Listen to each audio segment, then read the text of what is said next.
Hello, कैसे हैं आप लोग। मैं हूं आपकी दोस्त प्रज्ञा और आज यहाँ पर मैं सभी छोटों को प्यार और बड़ों को सादर नमन करती हूँ। आज का वीडियो थोड़ा असाधारण है क्योंकि यहाँ एक ऐसी बात की गई है जिसका जवाब लोग ढूंढते ढूंढते थक जाते हैं बट मिल नहीं पाता। और इसका सीधा सा जवाब बहुत ही सरल भाषा में गीता में श्री कृष्ण ने खुद दिया हुआ है।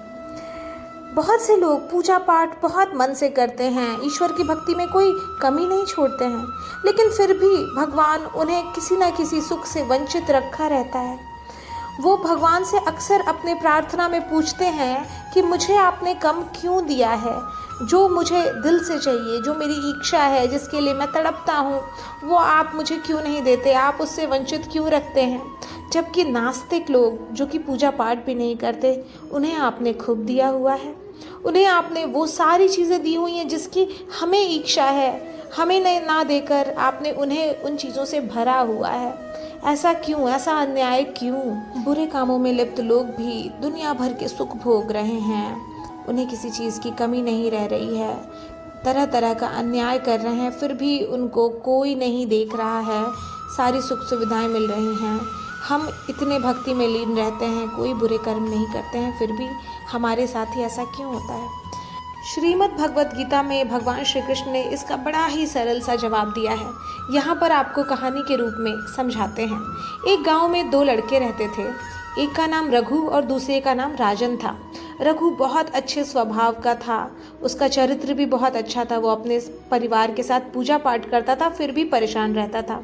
वहीं राजन बुरे चरित्र का व्यक्ति था, व्यभिचार में लिपटा रहता था, कभी कोई अच्छे काम नहीं करता था, फिर भी उसको कभी पैसों रुपयों की कमी नहीं होती थी, मस्त रहता था।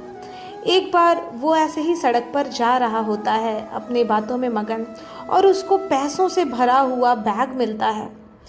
लोग देखते हैं और कहते हैं कि इसे पैसों से भरा हुआ बैग कैसे मिल रहा है, जिसे पैसों की कोई कद्र नहीं, जो इतना व्यभिचारी है, उसको इतना सुख भगवान कैसे दे रहे हैं। वो वहाँ पर पैसे का बैग लेता है और चलता बनता है।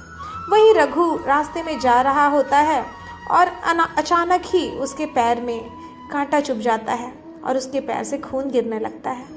तभी वहाँ एक पथिक आता है और कहता है, तुम तो इतने अच्छे हो, पूजा पाठ करते हो, भक्ति में लीन रहते हो, फिर भी भगवान तुम्हें इतना दुख दे रहे हैं। उसकी बात सुनकर रघु बहुत दुखी होता है और अपने गुरु के पास जाकर इन बातों का कारण पूछता है, और तब उसके गुरु उसे बताते हैं कि यह सब कुछ उसके और राजन के पूर्व जन्म का फल है।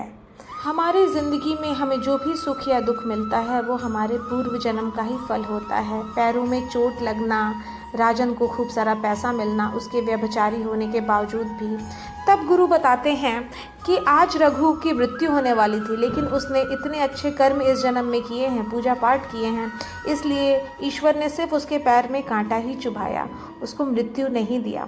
उसी तरह से राजन को आज बहुत सारी धन संपत्ति मिलने वाली थी, लेकिन वो अच्छे कर्म ना करने की वजह से उनसे भी वंचित रह गया और उसे सिर्फ थोड़े से ही पैसे मिले हैं। पता है दोस्तों, हमारे जीवन के हर एक घटना में हमारे पिछले कर्मों का बहुत बड़ा हाथ होता है, इसलिए हर समय अपने कर्मों की गति पर ध्यान रखना चाहिए।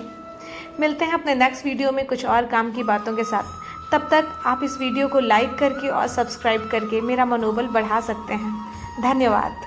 जय श्री कृष्ण।